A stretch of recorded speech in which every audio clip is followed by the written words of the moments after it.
This is Winnipeg Sports Talk Daily with Andrew Hustler Paterson and Michael Remis.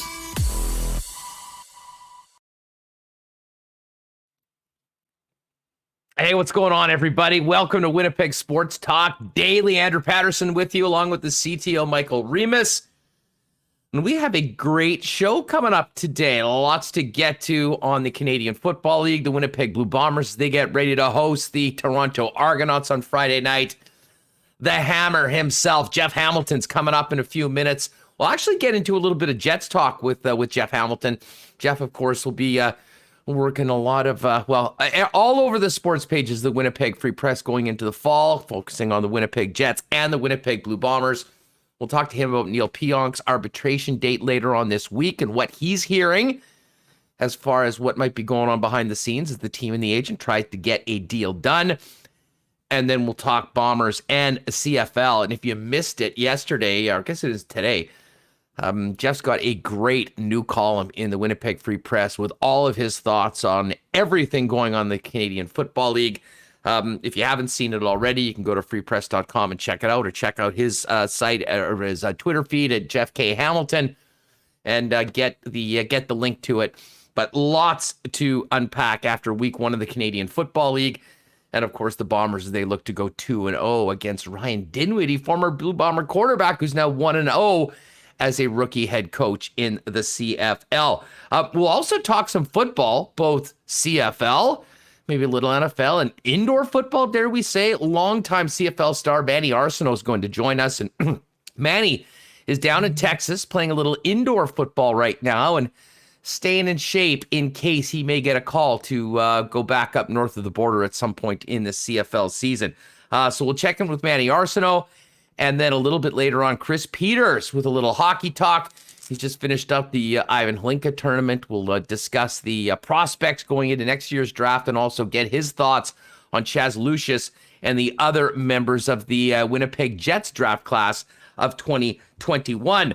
As always, big thanks right off the bat to our wonderful family of sponsors here on Winnipeg Sports Talk, including Canadian Club Whiskey, Royal Sports, the Nick and Nicky DQ Group, Paramount Services Limited, Not Autocorp, Boston Pizza, Little Brown Jug Brewing, Assiniboia Downs, Breezy Bend Country Club, and of course our betting partner, Cool Bet Canada. Let's bring the CTO in on the program. Remo, how you doing? What is up? Are you ready to go?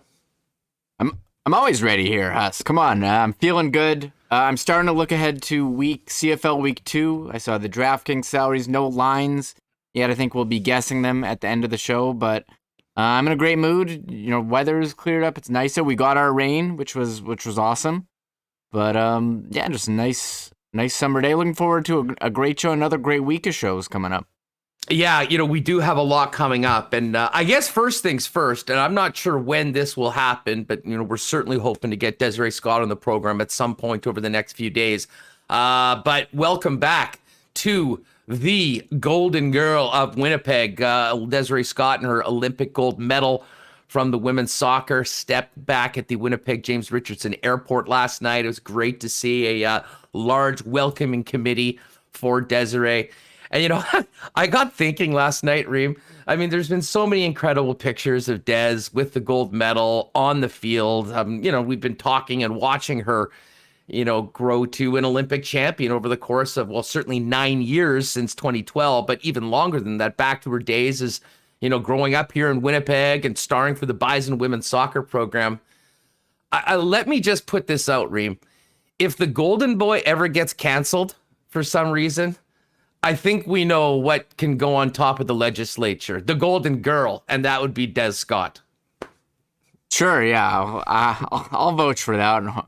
Why not? And I think this is a conversation that we had last week.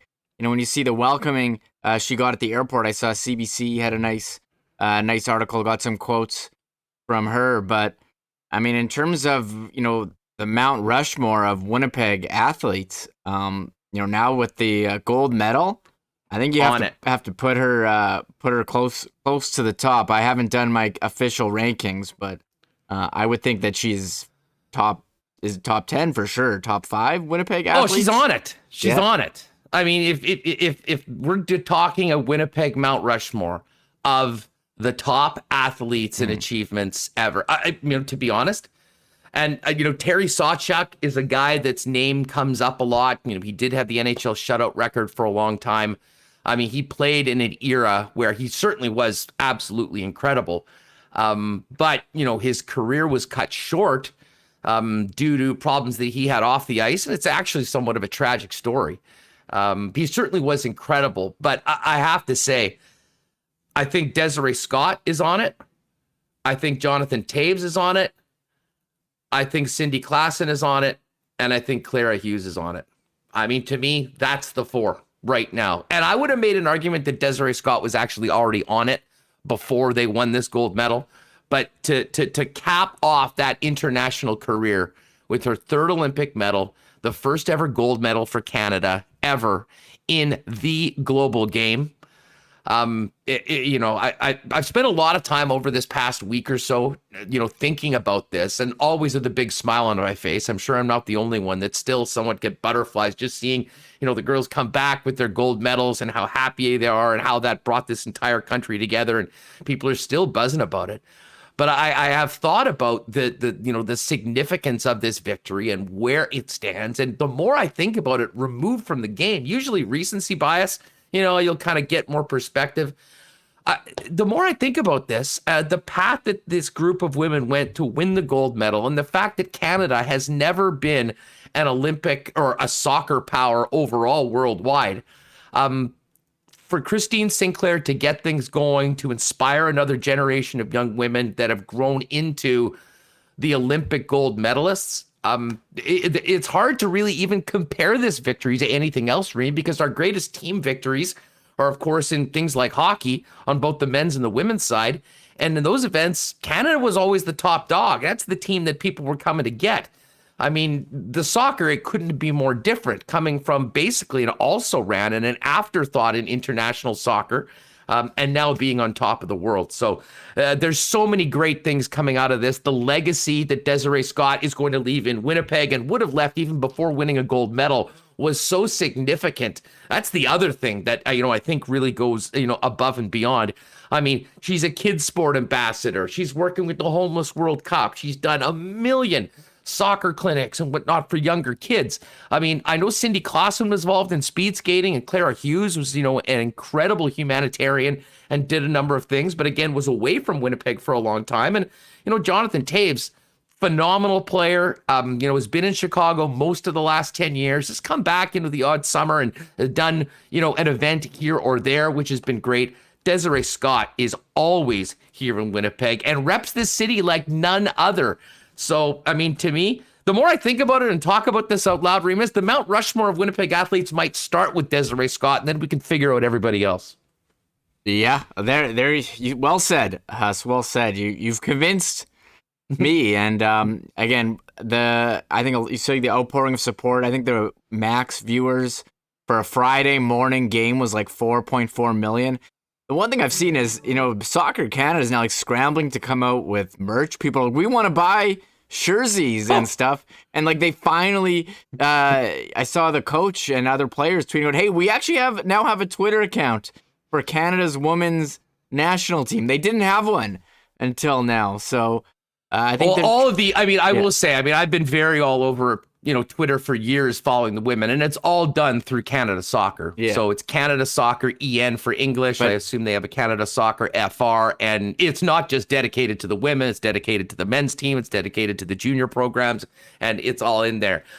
If you're looking for anything to do with the Canadian women's team, it's just simply hashtag CanWNT, and that will come out. But I am with you. The more presence that they can get on social media beyond things like Twitter. And listen, the women on the team have done an incredible job, whether it be through Instagram, whether it be through their TikToks, whether it be, through Facebook, putting together behind the scenes action, that we've actually been able to sort of follow along and celebrate with this women over the last couple of weeks. Because to be honest, Remis, and I know things are weird with the Olympics, but I spent a good 24 hours after the game just scouring the net, looking for interviews, looking for reaction. And there wasn't a lot, with the exception of Stephanie Labbé and Christine Sinclair doing a 4 or 5 minute hit on CBC. So I think a lot of that's going to change now that the women are back here with their gold medals and going to take a very well-deserved victory lap from coast to coast right now after winning that Olympic gold.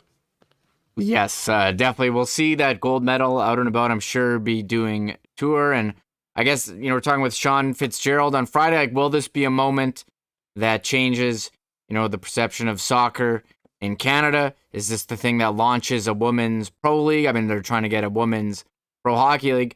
But I think what it's been proven, Huss, is that, people are going to want to watch women's sports. And there's definitely a market for it when you see the number of people who tune into, Canada hockey and Canada soccer, women compete on the world stage. And speaking of that, actually, we're going to have the women's worlds this month from Calgary for hockey. So a lot on the women's calendar coming up here.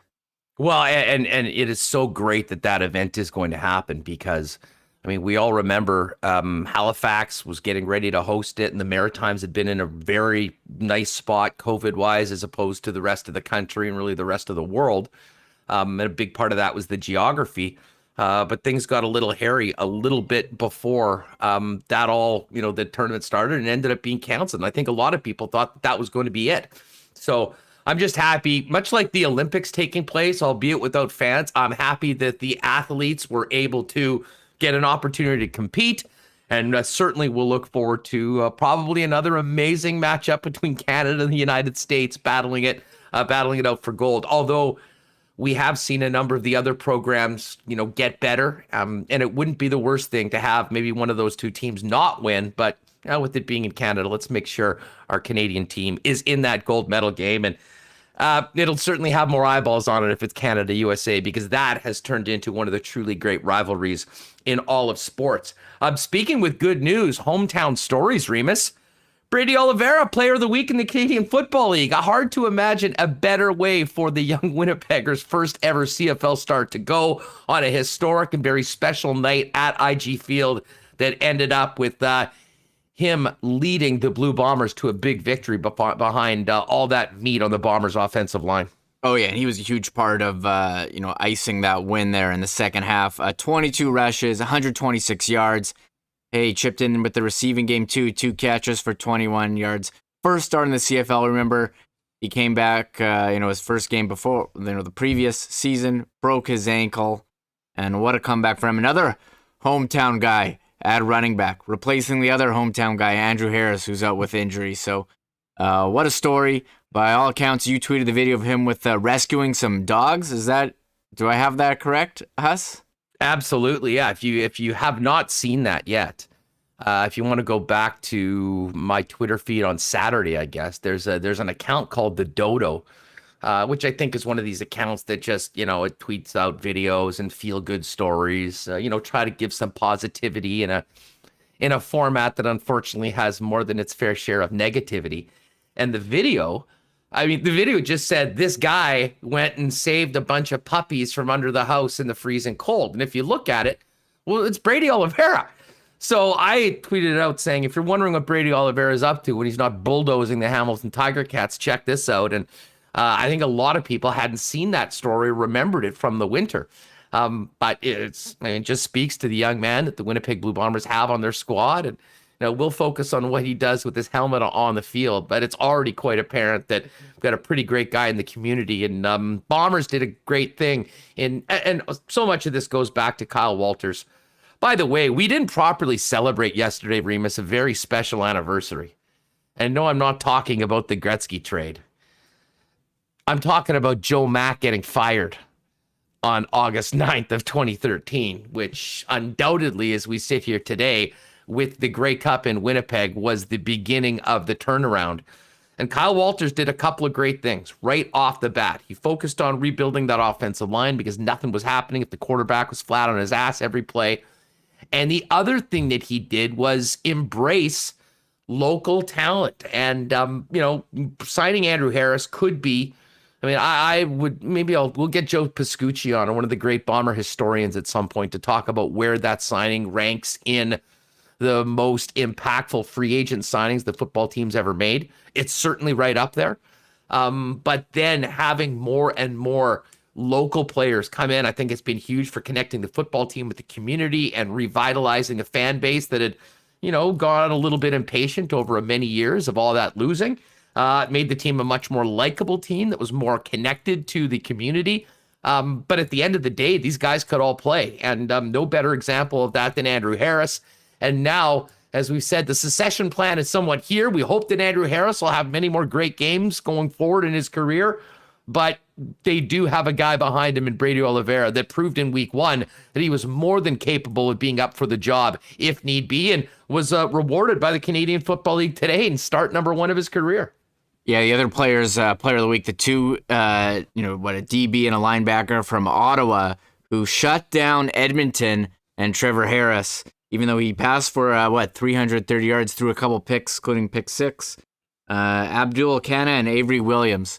So watch over Ottawa's defense, Huss. I mean, we were all saying that they were going to be terrible this year, weren't going to win any games, but there they were with the upset of the weekend. You were mentioning the guy who had the Toronto-Ottawa parlay. I still can't believe that. Won $1,000 on it. So what a bet. What a bet. And no lines out yet. I'm still waiting. I have dove into the DraftKings salaries for this week. So my brain is already working on CFL week 2, where we'll get our first look at the Montreal Alouettes. I'm curious how they're going to look. I wrote, the acronym for Vernon Adams Jr. in the chat yesterday that I was very in on VAJ. And some people in chat didn't know what I was talking about, even though you were talking with Justin Dunk about him. So I know he was good last year. He ran the ball. He can throw deep. He's got some very solid receivers.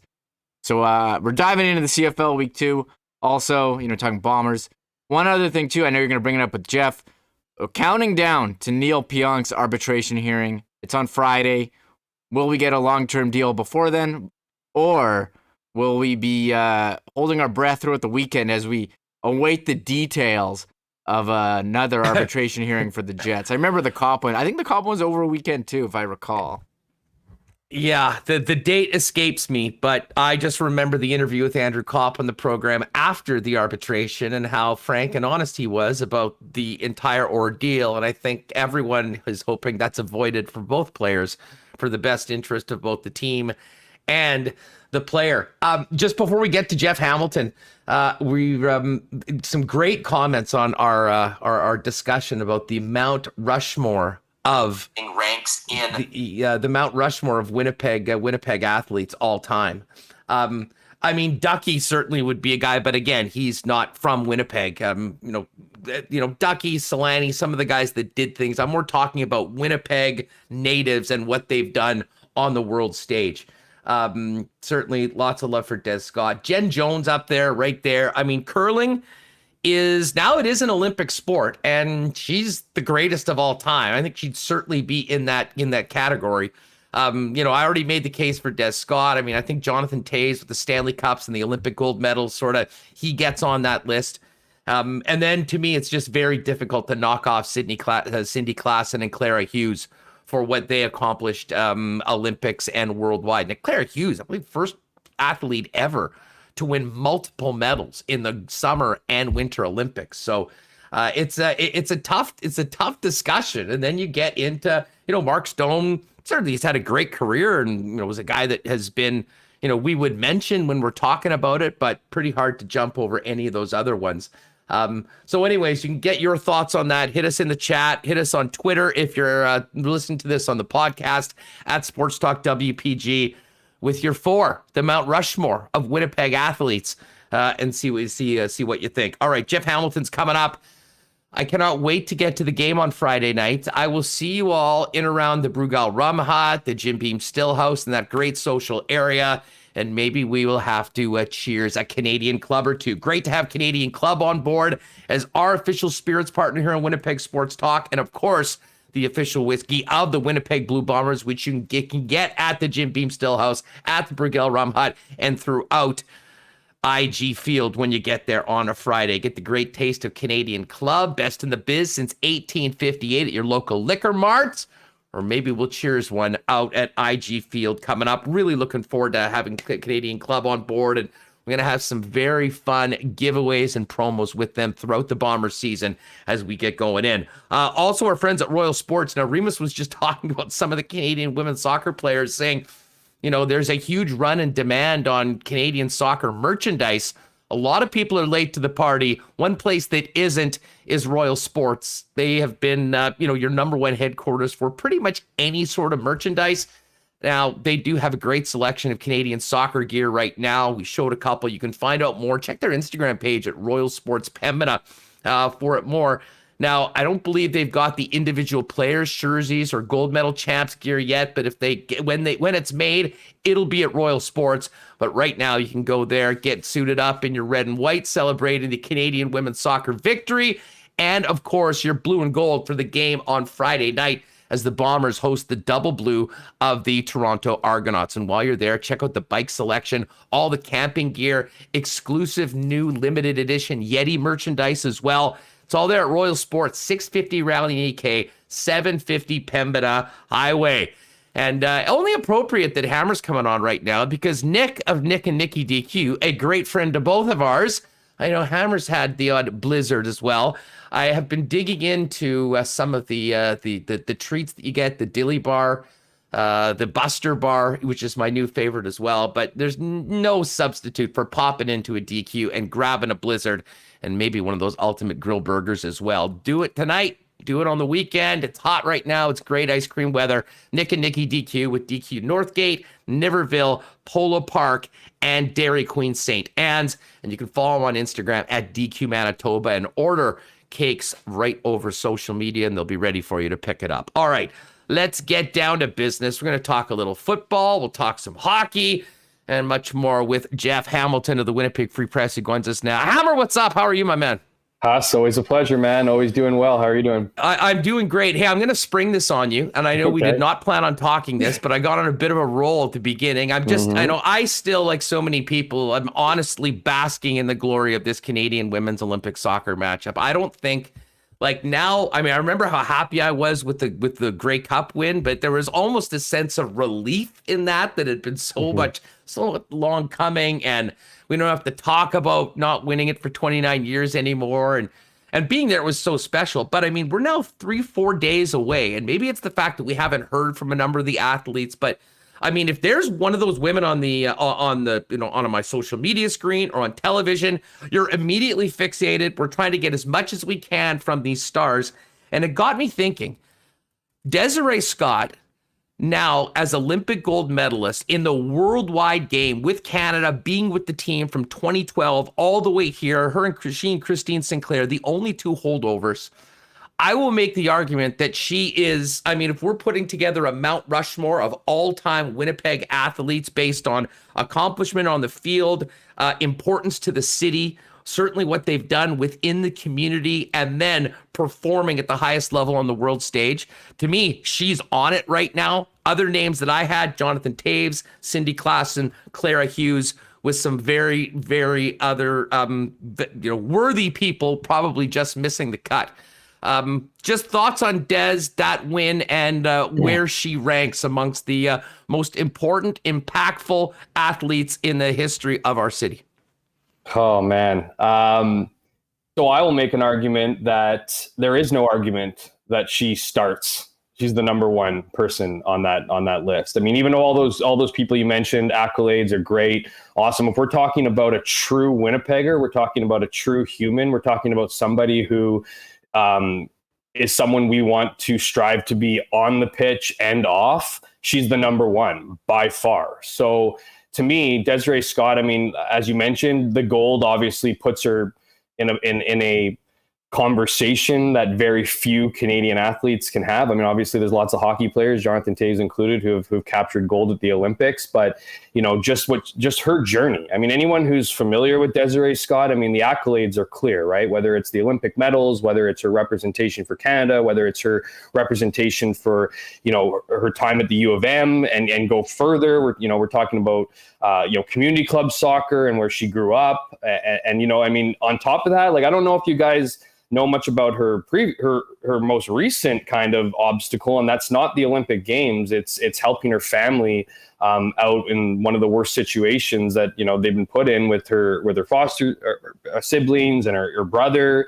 I mean, she just came she juggles so many things. And a story came out a couple months. I'd ask any of these listeners or viewers to go check it out. I mean, she's it. Like, she's the person that gets it. She loves Winnipeg. She's a great ambassador. She works for kids sports. She's going to be part of the Tobis Center, this new child advocacy center that's coming in Winnipeg. She's just always willing to help and drive and all those things. So, I mean, you got me on a segment here to talk about other things, but I could probably do 2 segments on Desiree Scott. So could I, honestly. And there's part of me that doesn't want to change the subject and talk about other things, but I feel like I've been talking about it nonstop since 10 a.m. Friday morning. I tweeted this out, Huss, earlier. I said, if the city and the province doesn't do anything to roll the red carpet out for, I mean, and I made mentions about schools, streets, stuff like that. I'm not even exaggerating. Like, let's recognize this person. We are lucky to have her that's happening. as our person. I mean, that's not even a question. Not even a question. It's how do you do it? I mean, I don't know, Mike Wynn. I mean, much like Cindy Klassen has the Cindy Klassen complex, which is sort of the home of our speed skating program. I will tell you that and I think Desiree Scott, to be honest, has been a big part of the growth of soccer. I mean, it's more than that, but she has been, the amount of work that she's done in the community with all that has been huge. We've got that incredible new soccer complex that I'd never been in before I went to get my shot. What a great facility that is. I don't think you could possibly have a more logical name for that event. But whether it's a street, as I said, if the Golden Boy ever gets canceled, we got a Golden Girl that can get up on there that'll look pretty damn good. 100%. Go digging in those skeletons. Let's before we get to the the CFL and the Bombers, let's quickly touch on the Winnipeg Jets. What do you make of the Neal Pionk situation? We've got an arbitration date. This is not abnormal. I don't want to bring this up, making it sound like there's problems, but there is a deadline, and deadlines usually get things done. You hearing anything? And how do you see this playing out, Jeff? Is it going to be something that can they get Neal Pionk done long term? The biggest thing for me when I look at this is how all these crazy deals for top defensemen might have changed the conversation and the ask right now, and the realistic nature to get something done long term. Michelle Dale's been very good at doing this in the past.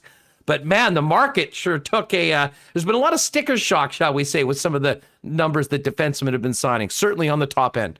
Yeah, absolutely. I mean, it's hard to predict what's going to happen because there's a history with the Winnipeg Jets of going to arbitration. No teams want to go to arbitration, right? I mean, anyone that knows anything about arbitration or anyone that heard Andrew Kopp talk about his experience, it's not a positive one. You sit in a room, you make a case of how good you are, and your team, your employer, makes a case about how not as good as you think you are. So somewhere, and then they find a number somewhere in the middle. And I'll speak to Kopp because, I mean, he called the experience a bad one. He didn't like it. He didn't like what was being said. Now he's in a significantly different situation this time around, and his isn't for, at least another week or two or whatever after Pionk.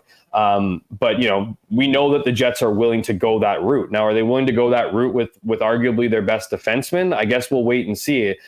You can negotiate contracts leading all the way up to those negotiations, and I think you can even get out of that before a decision is made with the deal, if you will. But as you mentioned, Huss, I think it's an interesting situation for Neal Pionk, and you'd have to be, if you're the Winnipeg Jets, you have to be banking on a couple different things. One, Neal Pionk doesn't come across as a guy who it necessarily, needs a whole bunch of money or plays for money and all that stuff. He's a real unassuming guy. Now, his agent might be all about the money, so that might contradict any kind of, personality traits that we see from him on a daily basis covering the Jets. But, he's also not made a ton of money. I think he's made $8 million, I think, in total in his career. So he might look at, like his long-term future is, that's a lot of money, whether it's $6 million or higher. That's a lot more than the $3 million he's made the last couple seasons. So there's that thing to consider. There's considering, he likes it in Winnipeg, and, you look around the league and you can't really get top dollar, you can't really get your market value every player in order, otherwise you won't be able to fit in under the cap. So how much of a team player is he willing to do? But I think the biggest one for me is Josh Morrissey's contract. You can look at the Zach Werenskis, you can look at the Darnell Nurses, and Neal Pionk isn't either of those guys. You could argue he's got he's better at some things. He certainly logs a lot of ice at 24 something per game. The reality is, though, is Josh Morrissey makes $6.25 million. So is that a nice area to start with? Can you get a little bit higher? Maybe, stroke that ego as being making more than Josh Morrissey. I don't know, but I do know that, he's a guy that you're going to want on your team. He, like I said, he logs a ton of ice time. He led the Jets in points and hits on the back end. So, this is a guy that you want. He's an all around kind of player. And, but the reality is it's a tough situation for the Jets too, because, what happens in this deal or what happens at arbitration, or they might be looking at arbitration so they don't have to go too heavy, just so they have enough money to fit Andrew Kopp into the equation. So that's the reality. Is if you're looking at a Neal Pionk and you think that he's going to get 7 or north of 7, then I don't think you can, just given what the Jets salary cap situation is, and unless they're willing to do a little bit of roster surgery, I don't think you can sign Andrew Kopp to a deal. So it'll be interesting to see what the Jets' strategy is. They don't want to do it. They would like to get kind of their price, but they also might use it as an opportunity to limit just how much money they have to pay him. Yeah, the one thing for comparing it to the Morrissey contract that is a little tricky is that the Morrissey contract was signed 2 years ago. Yeah. I mean, the inflation that we've seen of defensemen over this. I mean, what is 6.25 for a defenseman then now? 7.5? Well, would you pay Josh Morrissey 7.5? 8 years. Well, would I do that? Put it this way. I think after this last season, I think there'd be some questions about it, but that's revisionist history. When this deal was signed, they thought this is the guy. He's going to be on our top pairing. We want him for the next 8 years. We are committing to him, and this was a fair market deal to buy all those years of unrestricted free agency. For sure. It seems that the value of those UFA years has gone up significantly, and it's important to note that all of this contract beyond, what the term remaining of team control, if it's long term, would be UFA years. And with the exception of Cale Makar, who got $9 million a year coming out of his ELC and certainly deserved it, all of these other deals that are pushing 9+ are top pairing defensemen that are playing a ton, but they're buying unrestricted free agency years. And I'm with you. I mean, I don't think Neal Pionk's in that Nurse category, but he's certainly in the Morrissey category. And I think if you were having that same conversation with Josh that you did 2 years ago, having it today, based on everything you knew then, the number's not getting to 6.25. I mean, the prices have gone up. Timing's also curious, right? Like, we're talking about a Friday deadline here, so we might not even be talking about Friday. It might be this afternoon. It might be tomorrow. It might be the next day, and we might, it might just be a moot point. But at the end of the day, I mean, your value. You want your value. You want as close to your value as you can. I do think, you mentioned all these contracts going up and up and up, and that's certainly the case. One thing that isn't going up is the salary cap. So, to me, it's one of those things that the Jets like Neal Pionk. Pionk seems to like the Winnipeg and the Winnipeg Jets and playing here and everything that comes with it. So my gut tells me something's going to get done. I think if the Jets go to an arbitration, I think that's disappointing in the sense that even if it does warrant a lower price tag for Pionk for a year or whatever, I do think it creates a reputation, and the Jets already have kind of a reputation as being tough negotiators. So, if it's going to be difficult to sign your own players, it's probably going to make it even more difficult to attract others from other places, despite, obviously the offseason they've had. I mean, money talks, right? I mean, that's what we're talking about. But you know what? I mean, tough negotiators are being fair negotiators. I mean, they've had one player ever go to ARB. I mean, it was Andrew Kopp. It was Kurt Overhart's guy. How many Winnipeg Jets, I imagine that dressing room were unhappy with their paycheck?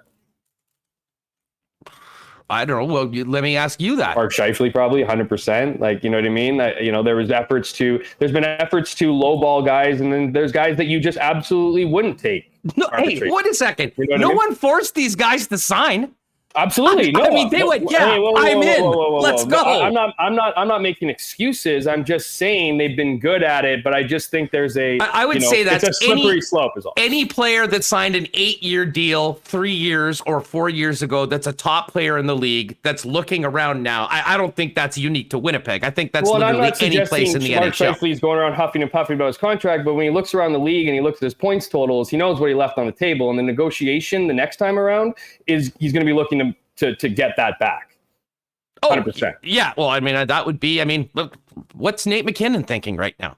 I mean, it's the exact same thing, right? I mean, if you're a young Nate McKinnon, you saw that list of things he demands? Like, holy smokes. I don't know if I was a free agent, I'd be looking to go there, but that's, that is don't get on his wrong awesome. side. I'm a huge Nate McKinnon, fan of his game. Obviously, he's tremendous. No doubt. Well, one of the great, why you are one of my favorite guys to have on is we can talk about this, Scott. We get an update on the Jets, and now let's dive right into the Winnipeg Blue Bombers. Mm-hmm. Heck of a night. And I'll tell everyone, if you haven't already, go to freepress.com or the actual hard copy of the newspaper, because Jeff's got a great new column, the CFL rundown. But first off, Bombers, your thoughts on Thursday night? Everyone packing that place, 30,000 fans, banner going up, and then the team going out, led by Brady Oliveira in the backfield, giving up only 6 points to the Hamilton Tiger Cats in a very impressive win as they try to run it back. Yeah, I think there was plenty to like. I thought of all 4 games over the weekend, I thought that was the cleanest one. I thought it was the best tackling, the fewest penalties, fewest kind of mental errors, things that you would expect from teams that, had a nearly 2-year break and then didn't have any preseason to kind of work out any kinks that existed. So, I thought the Bombers were impressive. I say in my, as you mentioned my column, I was surprised to see them as 3.5-point dogs. I don't think that was fair or accurate, obviously. And especially given Hamilton, what they were able to do with, what they had on their roster. They had a number of key players depleted on both sides. Mike O'Shea said the exact same thing after the game and then echoed it yesterday following the first practice of week 2. So, plenty to like. I mean, you mentioned Brady Oliveira. I mean, he's what a tremendous debut for him as a starter and eases some of those concerns about, how's this team going to survive without Andrew Harris. Obviously, I thought one of the big things, it wasn't a big throwing game for Zach Collaros, but man, I thought he was a gamer. I thought he extended plays with his legs. He trusts his receivers in ways that we never really saw with Matt Nichols. He threads the ball through small windows, and I think it's going to be really exciting to see what he does this year in front of that O-line. And of course, the defense. I mean, you want to talk about question marks? Like, we were talking about the secondary. When you lose 2 guys like Winston Rose and Marcus Sayles, who had very, very, very good seasons in 2019, you replace them with 2 rookies, both of which have never played in a CFL game, and all those things I mentioned about no preseason, yada, yada. I mean, that was impressive. I mean, it starts at the front 4. Obviously, that push is great. You look at guys like Adam Bighill, and they played great. John Charles Rockamore, who was in for Kyrie Wilson, gets an interception. I thought Mike Jones played tremendous in knocking that ball away, and Jonathan Kongbo obviously picking it up. It was really like an extension of what we saw through the 3 playoff games, and ultimately was the big reason why they won. I mean, you look at the fact that Jeremiah Masoli, even with Braylon Addison and Devere Posey and Don Jackson out and Chris Van Zyl, for them to be limited to 6 points and to get that on the opening drive and then not touch a point for 50 something minutes. I mean, that's impressive. Obviously, the one takeaway I would put in that game would be the kicking game. I mean, Tyler Caprine is not a rookie. He's been in this league for 5 seasons. He knows, the pressures of being a kicker. But the reality is during warm-up, he was falling way short from 50, 5-6 yards short. So to not be able to trot your kicker out there for 52, 45, and 48 yards is unique to the Bombers over the last years. Obviously, having Justin Medlock, that sure foot, they were able to get away with it in week 1. I don't think that's something they're going to be able to leave 9 points on the board every week. So that's one thing I keep an eye on. But as far as first impressions goes, man, I think the Bombers are right up there with the best teams in the league after week 1 for sure. Jeff, what does the performance of Brady Oliveira do for the offense going in? I think everyone hopes that we'll see a healthy Andrew Harris back contributing to Blue Bomber wins, but he is 34 years old right now. There's a lot of tread on the tire. for Oliveira to come in his first start and perform the way he did. For Buck Pierce, for Mike O'Shea, how do you think that might affect their thinking going into, the next period of games as this season gets underway?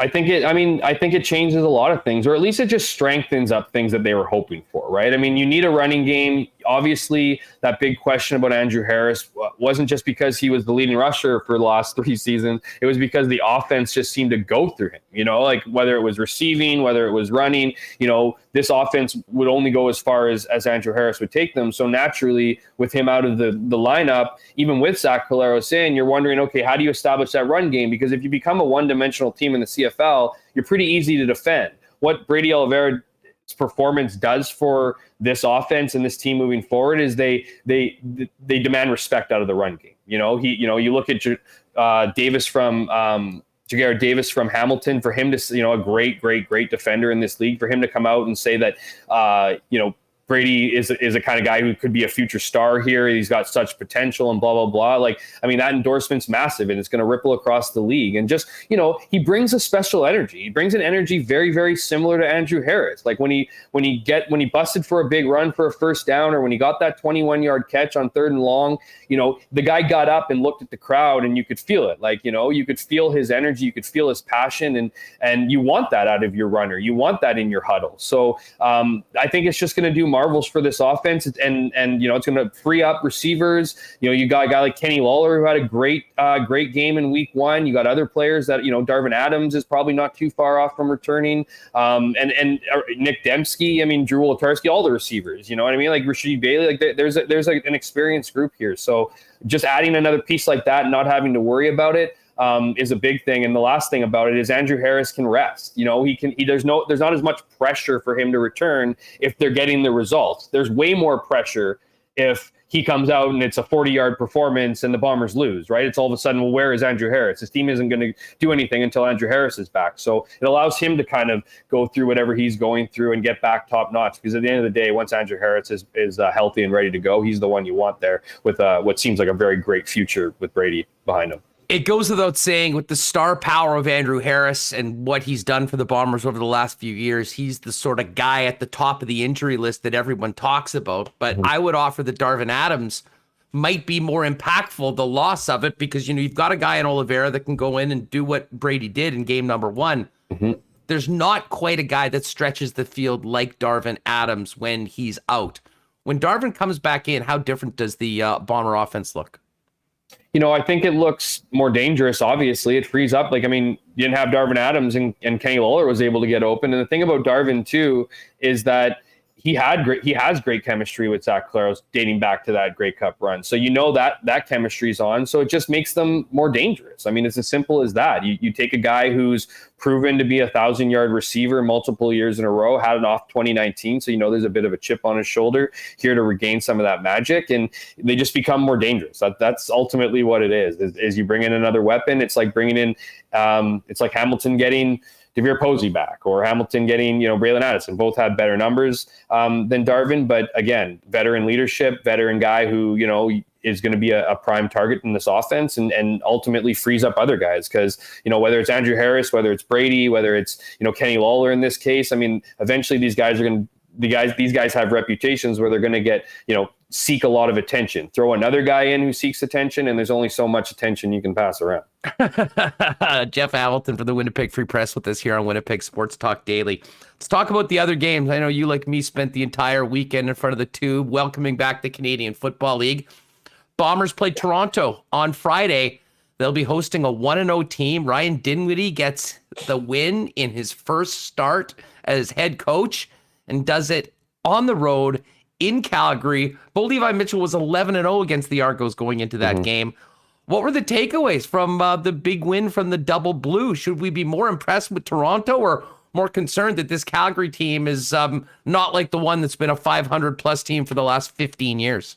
going into this game, just kind of reading up on them in the preseason, I did a full season kind of look leading into each team. So I got a chance to kind of dig into rosters, and obviously just with the break and CFL in general, there was so much turnover, particularly on Toronto. They bought a team, right? They bought a bunch of names. They bought a bunch of guys from Calgary, and, Calgary coming back and kind of dissing them and saying, oh, you needed our guys. Well, damn right they needed your guys. That's the reason why they took them, they were garbage in 2019. And then they realized a bunch of guys in Calgary weren't going to get the money that they warranted, and they were like, we'll pay you and come to Toronto and yada yada, and then you beat Calgary at home week 1. So, but the question I had heading into the game are these, like, for both teams, like, are they good? Like, because we look at Calgary and it's just rule them out at your own peril. It seems like that every year. They just recycle, but they're the youngest team in the CFL this year. And Bo Levi Mitchell, to me, this past week, when he doesn't have the weapons or he doesn't have the confidence in the weapons around him, looks like he looked in the West Final last year. He looks beatable. So even though, Bo Levi Mitchell came out after the game and said, I didn't really think Toronto did anything to win. I tend to agree with that a little bit when you look at the fact that they had a turnover, and Calgary had a turnover on downs on Toronto's 3-yard line. They had 4 field goals within 30 yards. They had a fumble midway through the fourth quarter that led to that tying touchdown. But that just takes away the credit from Toronto. At the end of the day, Toronto, it looked like their defense were going to be so undisciplined, and they were going to gift wrap this thing to Calgary. And then once that fumble happened, it kind of flipped a switch. McLeod Bethel-Thompson, I thought, was great in the first drive, great in the last 8 minutes. I think there was plenty to be desired in those pieces, but and I don't think it's enough necessarily to supplant Nick Arbuckle if he's ready to go week 2. But it's a great start for them, and it's a great news for the rest of the West, because you have Calgary losing against Toronto. You have that's not relevant. You have what was the other one? You had Calgary Edmonton losing to Ottawa. Right. Sorry, I'm drawing a blank there. But like that, the real winners are everybody else in the West, because the East won 16 of 40 games against the West last year, and like half of them, 7 of them were from Hamilton. So to get Ottawa, to get Edmonton on a loss, to have Toronto get Calgary on a loss, it is what it is. But it's going to be an interesting week this week. I think there's a bit more, not that there was a lack of respect from Toronto, but you didn't really know what you're going to get. You can buy teams in this league, but it's tough. Some of these are older veterans. Overall, I thought, everything considered, they played a good game, and they're going to be a challenge. But the reality is the Bombers respect everybody they play. So they're not going into this game, whether it's Hamilton again or Toronto or anybody else, thinking anything different than, respecting their abilities and knowing it's going to be a tough game. For folks wondering, the Week 2 CFL DraftKings contest is live. You can get a spot. Remis just put all the chats in the link in the chat. And by the way, if you're with us on YouTube, great to have you with us. Do us a favor, hit that thumbs up, and make sure you have hit the subscribe button and join us daily here at 1 o'clock when we do the show live on Winnipeg Sports Talk. We mentioned that Ottawa-Edmonton game. I mean, absolutely bizarre on so many levels. The pick 6 that turned the game around was, they were 10 yards away from, going up double digits and basically icing the team. Lapo, for all the great things that he does coaching-wise, I know did not draw up a victory with 70 yards passing. Mm-hmm. Was this a bit of a mirage for the Ottawa Red Blacks, and they should enjoy this win?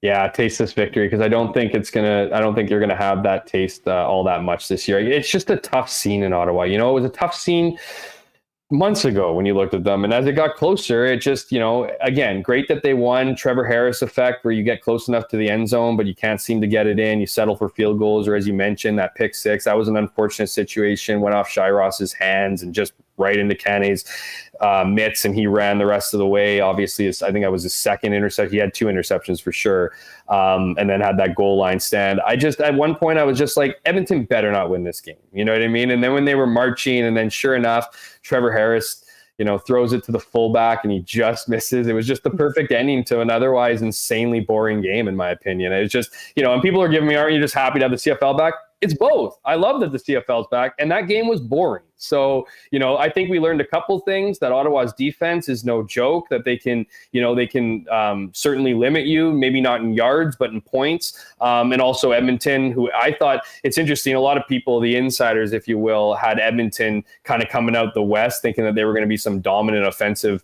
powerhouse. Then they cut a bunch of guys that were well known in this league, and then we saw what we saw. I think the other takeaway is Edmonton isn't nearly as good as anyone thought they would be, and it might be a long season in Edmonton as well. And then we've got the BC-Saskatchewan game, which was, I will remember this game for the rest of my life as maybe the most bizarre backdoor cover in CFL gambling history. It was 31-0.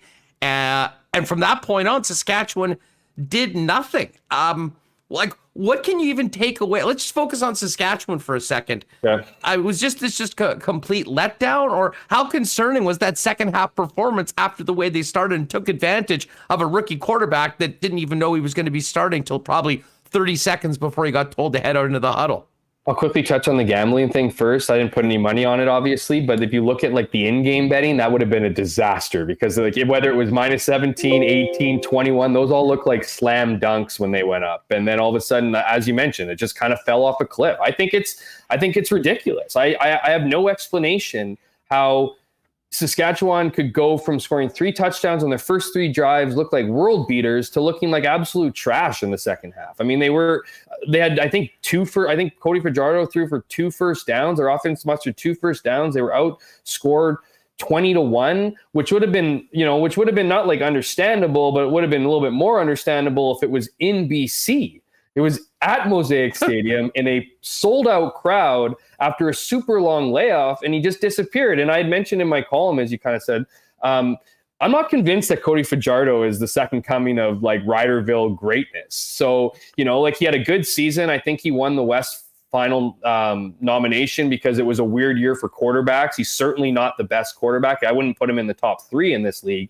And I think we're going to see a sophomore slump, because at the end of the day, I was kind of looking at myself thinking, oh man, maybe he is going to tear it up. 15 straight completions, those 2 touchdowns, 2 of those 3 touchdowns he threw for, he looked good. And then he just didn't look good at all. So I think that's what we're going to see from Saskatchewan this year. I have the middle of the pack in the West, and they're not going to be as dominant as they were, in the last couple of years. They've gone over a makeover. We all know about those injuries early on. That was a big dent. So, good for them to get the win out, but just what a weird way to wrap up that game, and it leaves us with more questions than answers. Yeah, no doubt about it. Oh, I see DQ Nick has entered the chat. What's up, Nick? He says, hey, tell Hammy he's looking a little skinny. Let's bring him over to DQ for some burgers in the house. We need to beef him up. Dropped 26 pounds. Thanks for noticing, Nick. No, you look. I didn't even know I had 26 pounds to drop. In your prime fighting weight. Well, you're certainly then, you've got some room for an ultimate DQ burger and a blizzard at some point soon. Go down to Nick and Nikki's DQ group. Great people.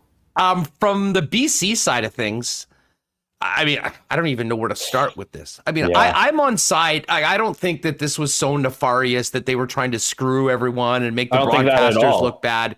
But it does seem like Rick Campbell has basically given the keys to Michael Riley, and told him that, listen, you figure it out. You decide it, because the visual of him doing that halftime interview saying, he just couldn't go, he's not able to play, we're going to work it out. And then literally shifting over to the field and seeing 13 running out behind center. Well, you don't see that very often, Jeff. It was bizarre. I think that's the easiest way to put it. So Mike Riley is 2 things. Okay. He's very, very, very, very competitive. I don't know if there's a bigger competitor in the league, he's known for that. He's willing to put his body on the line. He wants his team to succeed, all those things, but he's also the decision maker. He's very, from what I've understand from people around the league, very demanding, very, he's the kind of guy that calls the shots. And we saw that. As you mentioned, Huss, how dumb did Rick Campbell look talking on the interview at halftime, saying this was a health and safety issue. And then 3 seconds later, Michael Riley is starting the second half with a noodle arm. It was from start to finish. It was just bizarre. I'm with you in the sense that this was not like a BC Lions playing a trick on the Saskatchewan Roughriders saying, oh yeah, Mike Riley's going to start and then pull out the hat and whatever. This was a situation where whatever the pregame treatment is, whether people were throwing out freezing needles, they were throwing out other stuff, there was enough pain for him to be like, I can't do this. And if for Mike Reilly to say, I can't do this, not just to say I can't do this, but then to hand a ball to a rookie who's never had a preseason game or a preseason snap, like there's no way. And that's where I kind of hang this on the BC Lions too. Like, it doesn't make any sense to me why you would not, like, you know, obviously the plan was, it wouldn't make sense to me to trick, because obviously the plan was for Mike to play. So anyways, fast forward to what we saw in the second half. If Mike Reilly wasn't good to go at the beginning, why was he all of a sudden good to go in the second half, down 3 touchdowns when he couldn't throw the ball deep? And I mean, to Mike Reilly's credit, absolutely incredible effort. He brought them back. He made it a game. Like you mentioned, he covered your spread. Incredible. It just, to me, in a long season, why you would put him in that situation. But ultimately, no one put him in that situation. Mike made that decision, and it just became a little bit of an eyebrow raiser for the first week, and kind of dominated the storyline of the game. Yeah, that certainly was the story of Friday Night Football as well. Jeff, this has been so awesome. Of course, Bombers, Argos Friday night at IG Field. Really looking forward to that one. What do you have cooking in the Winnipeg Free Press heading into the game? Well, I got today and tomorrow off, so don't pick up your papers. Just kidding. Go pick them up. They Friday. Then I got my 5 storylines heading into what will be an exciting game on Friday night, and then game coverage, and then kind of the same situation. My 5 takeaways post game. I love doing those things. I love rewatching the game because, as people know, writers, we try to watch every single second, but we're buried in those laptops, and so getting a better idea and better, being able to kind of break out what you really saw in the game is nice. And then I got my CFL rundown, which is just awesome. Like, I just love doing it. I love following all the leagues. It's such a great league to follow. It's such a quirky league to follow. There's so many things that happen that make it so great. So many good personalities that there really is not a shortage of things to talk and write about. So, but you got the Manny show coming up next, so you can ask him all that stuff. He's one of the better ones out there. So good grab. You know it. Hey, dude, thanks for doing this. Keep up the awesome work. Can't wait for the CFL rundown next week. The first one was phenomenal, and hopefully we can do this again next week. Always a pleasure, guys. Thanks for having me on. And shout out to the comment section. Never get to see those comments live, but I catch them later maybe. Oh, there's some beauties today. You're always a very popular guest, okay. I'll tell you that much. All right, as Jeff said, Manny Arceneaux coming up in just a second. Do want to thank one of our newest sponsors, Paramount Services, for joining us here on Winnipeg Sports Talk. Paramount Services Limited, full facility maintenance company right here in Winnipeg, serving commercial HVAC, plumbing, electrical, and handyman services to all of your favorite convenience stores and restaurants in Western Canada, 24 hours a day, 365 days a year, and they've been doing it for 28 years. If you're looking for a one-stop shop for kitchen or cooler supplies for your business or property in Western Canada, anywhere, give them a call. Ask for Kerry O'Brien, or visit their website at ParamountServicesLTD.com for information. Of course, they're always looking for qualified techs who specialize in HVAC, plumbing, electrical, and handiwork. You can go to their website and submit their resume today. Also, give them a follow on Twitter and on Facebook. You can get links, especially to the career section there. And Remis will throw those links in the chat right now. And give them a little WST welcome. Give them a follow, Facebook and Twitter, for Paramount Services Limited. We had the Turtle Man on last week. Milt, the greatest spokesperson for Not Autocorp of all time. I can't wait for the new commercial. But in the meantime, if you are looking for a new car here in the city of Winnipeg, why not get into the vehicle of your dreams at a great price with the help of the Not team? Go and visit them, Waverly and McGillivray, or online at not.ca. They've also got a great service department with Red Seal technicians. They'll detail your vehicle. Anything automotive, start at Not.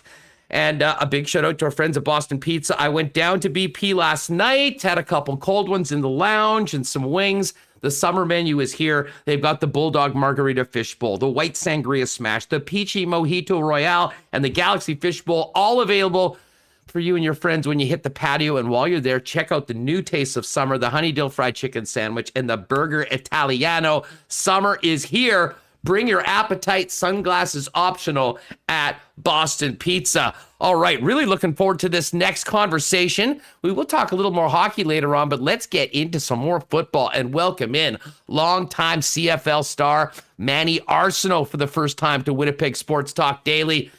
Manny, what's going on? It's great to have you on the program. I think the last time we spoke, it was in person at the Grey Cup back in Ottawa. How you been?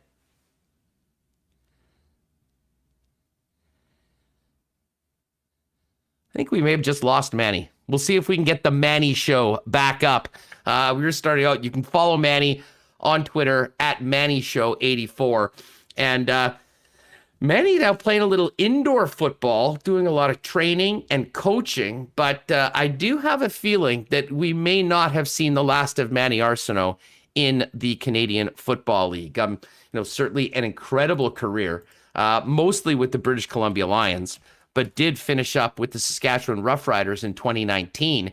And still on the other side of 30, but still absolutely has the goods to be able to, I think still play in this league. The big question is he plans for the future, whether that's, a good idea right now. So he's still staying in shape. He is still playing football right now. And maybe we will see him in the CFL at some point. Hey, Manny, we lost you there for a second. What's going on? Well, you got me now.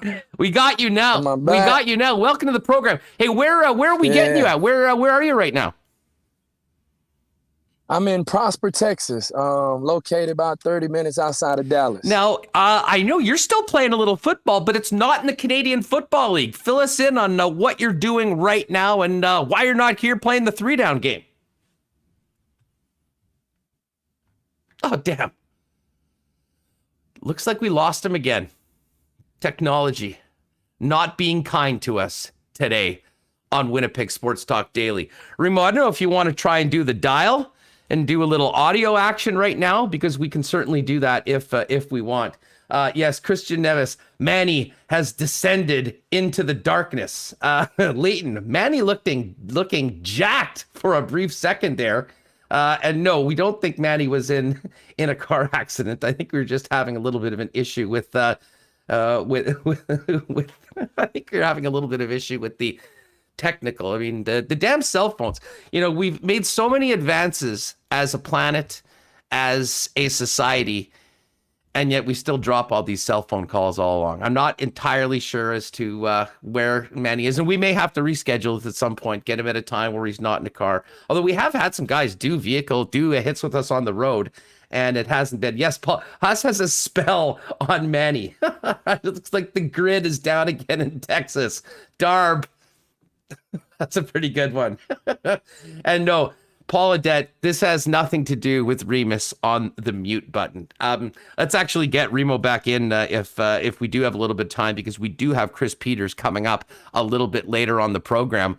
Remo, I know some people in the chat sometimes might like taking shots at you, but this has nothing to do with you or with me. I think we can blame the grid in Texas for having a tough time getting Manny on the line. Yeah, I'll blame the grid. I don't know, but here he's coming back. One sec. We'll try this again. All right, I think we're good now. We got him back. Yeah, what's up? We're blaming the grid in Texas. Did it go down again or what? Prosper, but you was asking about the indoor football, so I'm with the local team, the Frisco Fighters. And that's what been keeping me active and busy, man. Just never know if that call might come to head back up north. So I was like, hey, let me embark on a new little journey, still playing football. And if the opportunity comes, I know I'll be more than ready. You've had such a great career, and everything ended in 2019 with the Bombers raising the Grey Cup, and then there was no season last year. I mean, like many people, but especially with the experience that you had, the amount of years in the league, how did you handle the time off? And did you already sort of start pivoting to what you'll be doing after football's over? I'm fully into that. I started my LLC, Manny Show LLC. So it's a sports performance built around youth athletic development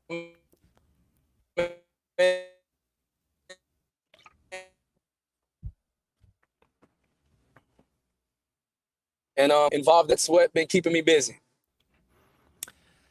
You did mention that the phone is on and you would pick it up. I mean, are you still hoping maybe to come back here and hopefully help another team challenge for a CFL championship?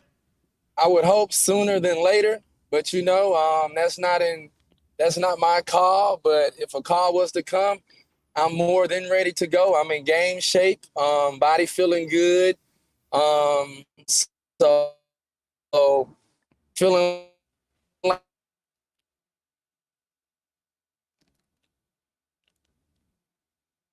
Oh man, you know, I don't know what happened there. Like I'm still yeah. 21. You know what, Manny? I tell you what. Let's we will if there's a possibility that you get a call from a certain team here in Winnipeg, you'll have a pretty good chance maybe to win a Grey Cup. They got a good receiving squad right now, but I would imagine that if there is an opportunity here or anywhere, we would certainly love to see you.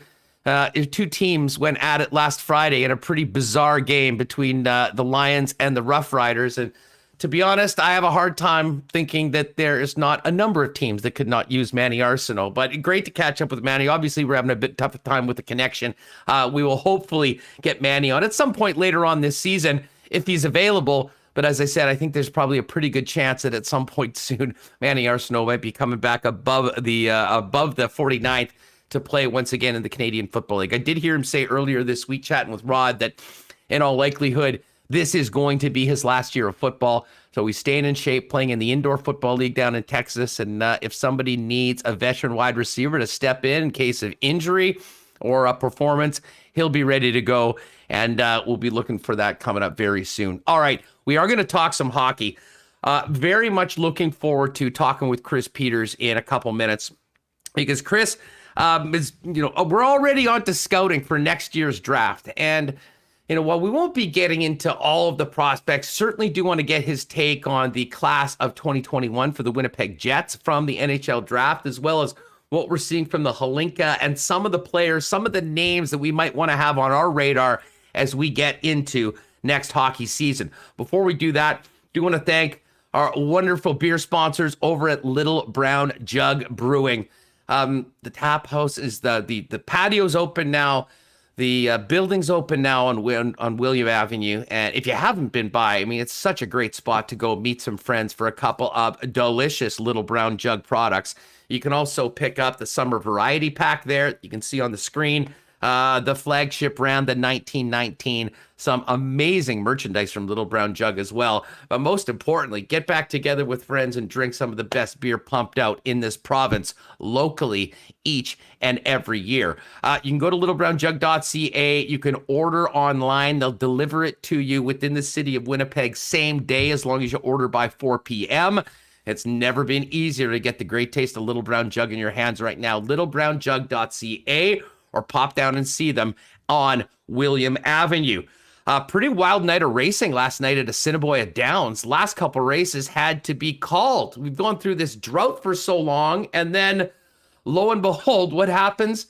Everything gets canceled because we actually had too much rain. It looks like it's going to be a nice night tonight. Live racing is back tonight and tomorrow. Remis and I will do our picks for the track at the end of the program a little bit later on. But if you haven't already gotten out, make sure you've got your proof of vaccination and roll in there. 50% capacity on the main level and outside. And upstairs, VLT's open 9 a.m. to 12:15. And the terrace dining room and all the delicious food their chefs have going also open daily, but you need to make a reservation. All the information's at asdowns.com. You can bet with us at hpi.com, hpibet.com if you're not able to get out to the track. But make the point to do it. Is a rite of summer in Winnipeg. Assiniboia Downs with live racing Monday, Tuesday, and Wednesday. And a big shout out to our friends at Breezy Bend Golf and Country Club. The finishing touches are going in on all the course improvements, including resodding the new 6th fairway. Can tell you that the 19th hole was still looking very, very good. Maybe a nice Little Brown Jug after a strong round on the 19th hole is maybe the perfect way to end a golf round. But if you're looking for a great home for you and your family for golfing next season with a growing junior program, phenomenal program for women, and much more, Breezy Bend's the place to do it. Get in the waiting list now. Talk to Corey Johnson or find out more at breezybend.ca. All right, Remo and I will guess the lines for the CFL coming up before the end of the show. We will also get into a little bit of our Assiniboia Downs picks, but let's talk a little hockey right now and welcome in one of the top NHL draft and prospects analysts around, Chris Peters, to the program. You can give him a follow on Twitter at Chris M. Peters. Chris, what's up? How you doing?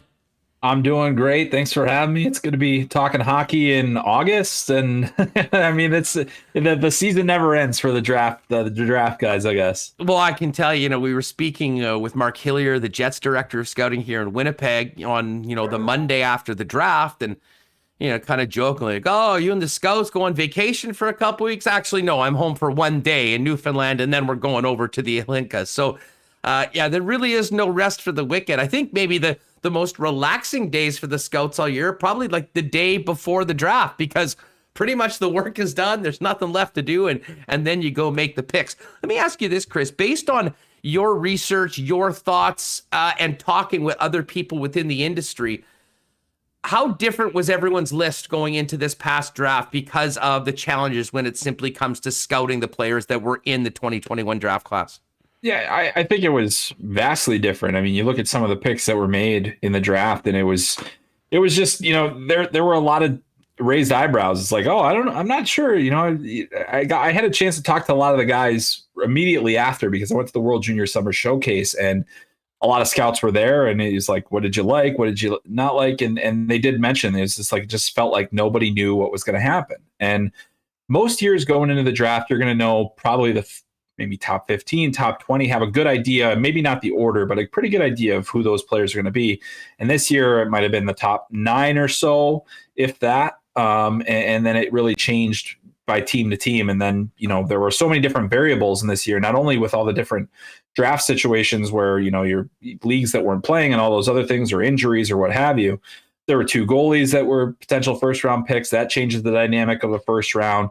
There was a lot of, late birth dates versus, 04s or 03s rather, so it was just kind of an interesting, kind of jumble of players that the teams had to work with. And a lot of them had very different opinions about where ultimately they all should go. And there were plenty of guys that went a lot earlier than people expected, and probably even more that went a lot later, at least than the public expected to go. What, anything really stand out to you amongst the top 10? I mean, we sort of were led to believe that there was sort of a top 9 and then maybe a tier below that. And it didn't seem like most of those guys went in the top 9. Yeah, right. I mean, I think basically the biggest surprise of the draft at the early stage was at 10 when Ottawa took Tyler Boucher, and very good player. I just think that there were enough teams. There were certainly teams that were picking after Ottawa that had him as a first round pick. I think there was not a lot of thought that he would get past 20. That he would probably not be available if in that next tier, so it would have been harder to trade down. But that was a guy that pretty much most teams didn't have as a top 10 pick. He's more of a grinding kind of physical player. Great work ethic. He did have good numbers, but he also was injured a lot this year. And so when you have that, it was almost like a benefit to him that he played less than other players did. I heard that a lot from scouts too. Is like, it feels like some of the guys that played more were punished for playing more because we had more of a book on them. And I think he was one of those guys that kind of benefited from that. So that was the big surprise that I think really disrupted the first round to a certain degree. I don't think he would have gone much later than that, but still, it was a guy, for me personally, I had him as a second round grade. There were a lot of teams that had him as a second round grade as well. So it wasn't just the public thought one way and the Senators thought another. A lot of NHL scouts were in agreement that, that was a pretty risky play at 10.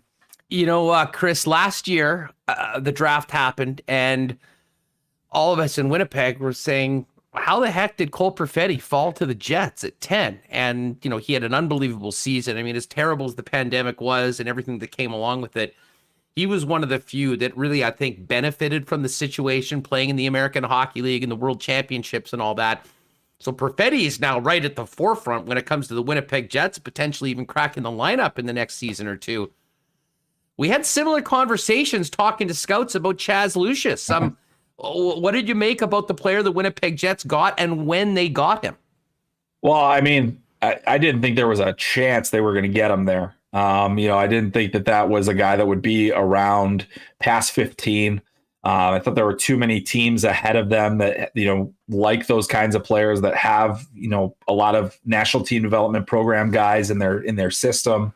But then things kind of shifted. There were a lot of trades too, right? So there were trades where Philly traded out of their first round pick and where Chicago traded out of their earlier first round pick. So that made it a little bit more jumbled at the top for teams that maybe weren't expecting to pick that high and having to reevaluate. So I thought it was great news for the Jets that he was there, because I thought that he was one of the 10 best players in the draft. And so, to see him go in the late teens and then that was crazy to me. So he's one of the most skilled players. I think his hand skills are just incredible. I think that, physically he might remind people of Kyle Connor, and just in terms of his size, his length, the lankiness and the skill set. And so, but he gets to the middle ice real well. He also was injured a lot. So I think that there was some teams that maybe weren't as willing to take the risk, because he got hurt, then he came back and he averaged a goal per game, and then he got sick and had to miss the World Under-18 Championship. So he didn't have COVID, but he had another illness. And so it was a situation where, you had a really small sample to look at, but if you look at the 2 years that he was there, he was one of the top performers at all times for that team. So to see that a guy like that, with that skill level, the scoring ability that he has, to be available in the latter portion of the first half of the draft, it's a pretty good spot to be in if you're the Winnipeg Jets. Well, and it's funny you mentioned Kyle Connor, because he's become an incredible player. I think he dropped, if I'm not mistaken, he was also the 17th pick in the first round, and a lot of people were saying, how the heck did this guy fall to him? And at some point it's good fortune. The other point is you got to pull the trigger on these players. But the last couple of years, and I guess the jury will be out on Lucius, but Kyle Connor was certainly that spot. And the Cole Perfetti pick at number 10, I think people are still shaking their heads as to how that happened. Just thoughts on Perfetti and what you've seen from his, season and what he projects to be long-term as an NHLer. Yeah, well, I had Perfetti 4th in his draft year on my list. And so I've always been a big Perfetti guy. I think that he's one of the most intelligent players that I've watched in terms of how he reads a game, the vision that he has, the decisions that he makes with the puck on his stick. Obviously, we see the hand skills that he has, where he's got this great passing ability, but then he's also a tremendous shooter with a lightning release, and you just love what he brings to the table with the skills that he has. Obviously, we talked about skating and things. I think that we're seeing improvement in that. He thinks the game at a fast enough pace where, I'm not as concerned about the skating with him as I would be with other players. And that's also been a knock on Chaz Lucius too, is that, the skating needs to get a little bit better, and he's coming off a leg injury as well. So, we're still waiting to see, but as he gets stronger in his lower half, just as Cole Perfetti gets stronger in his lower half, they'll become better skaters and maybe a little bit more powerful, and not necessarily explosive, but a little, they'd be able to just be better skaters in general. So I'm fascinated by Perfetti as a player. I think that what he did last season, the different quarantines that he had to go through, from World Juniors to coming back to Canada to coming back into the NHL system, going through the AHL, going to the Worlds, and being able to be on a gold medal team. I think that was really an incredible year for his development. Maybe not ideal in terms of the number of games played. I certainly would have liked to have seen him get more reps in general, but at the same time, he made the most of what was given to him. So I do think that he's going to challenge for a spot next year. I don't know if I necessarily pencil him in right away, but I do think that there's a really good possibility that he has the hockey sense and the mind to really make an impact at the next level. I can't get enough of Chaz Lucius's name too. One of the great monikers, and someone's pointed out in chat, he's got a brother named Cruz as well. He does. He on the draft radar as well? He is, yeah. He had a really good season with the under-17 team last year at the NTDP. They're only a year apart, and they've been making headlines since they were little kids, basically. They're from Minnesota, and they committed to the Gophers before we had more rules about when you could commit. And they were, I think Chaz might have been 14 and Cruz was 12 or something like that. Something like that. I might be exaggerating ever so slightly, but really, that they're two guys that their whole lives have been kind of dedicated to becoming the best players that they can possibly be. And playing at Gentry Academy, which is before they went to the National Team Development Program, was essentially the school that their parents had essentially came. It was a hockey academy, and it's helping a lot of kids get better now as well. And so, they've kind of been a very hockey centric family for much of their lives. So really, this has been it's you still have to put the work in. It's not simply, destiny that you get to be an NHL draft pick. They've put the work in, the both Cruz and Chaz. And so, I think that Cruz is less likely to be a first rounder the way that, Chaz, a lot of us believed for a long time that he was going to be in that first round conversation. But Cruz absolutely is on the draft radar and is somebody that we expect to see go. Chris Peters is with us, talking some NHL prospects, and we will ask you about the Hlinka Gretzky tournament. But what can you tell us about Nikita Chibrikov, the Jets' second rounder? Only the second Russian skater Winnipeg has ever selected. They actually grabbed a couple in this draft, which was interesting. Tell us about the second rounder for the Jets and what you know about him, Chris. Yeah, well, so Chibrikov was 15th on my list, and so wow. So I had him very high. I was in the minority and having him that high, but I think most of us expected him to be a first round pick. He was exceptional at the World Under-18 Championship, where he, was absolutely, making plays all over the ice. He played in KHL games last year at a young age. He played for the Russian senior team, the youngest since Ovechkin to play for the Russian senior team in a tournament. And so he's been kind of one of the top players in his age group in Russia for a really long time. So to see him slip all the way into the 50s was shocking, really. I mean, I thought that he was a guy that, most teams wouldn't let fall much further past the early second round at most. And, he plays with a little bit of edge. There's a little bit of snarl in his game as well. The one thing that he gives it a lot better than he takes it. That's for sure. That was something that we saw in the gold medal game against Canada, where Chibrikov, I think, they really focused on playing him physically and kind of took him out of the game a little bit. So that's something that could come with maturity and strength and all those other things. I don't really have a huge concern about that. But I mean, he had, I think 14 points at the World Under-18s, and that's in 7 games. So, he made so many great plays. He was the captain of that team, and a guy that I think, has potential to be a really special player, and especially at that range. I mean, the value in that pick for me is really what makes it great. And especially for the Jets to only have had a few picks in the draft, you got to maximize those. And so you have to take risks. And sometimes that means taking a Russian who maybe you're not 100% positive he's going to come over in a real short amount of time. He's playing for the biggest club in the KHL. So it's hard to get those guys out. But if you do get them, as the Minnesota Wild have found with Kirill Kaprizov, it's worth the wait. And I think he could be one of those kind of players. All right, Chris Peters is with us here on Winnipeg Sports Talk Daily. Chris, you also spent a lot of time watching that Hlinka Gretzky tournament. Why is that tournament such an important event for scouting as it pertains to, the next draft class going into the National Hockey League? Yeah, I think the most important thing that it does is it kind of sets a baseline for the season. And it sets a baseline with these players amongst their peers who are also among the best players in the world. Now, this year we didn't have Canada, so that eliminates one of the major benchmark measuring stick teams, which is unfortunate. But Russia had their A squad. Sweden had their A squad. Finland had their A squad. The U.S. usually sends more of a B squad because they don't send their national team development program players. But that then gives you a better idea of what the rest of the American class looks like outside of the NTDP. So that's the benefit of that. And then this year we happen to have a Slovakian team that is perhaps the best under-18 team they've had in over a decade.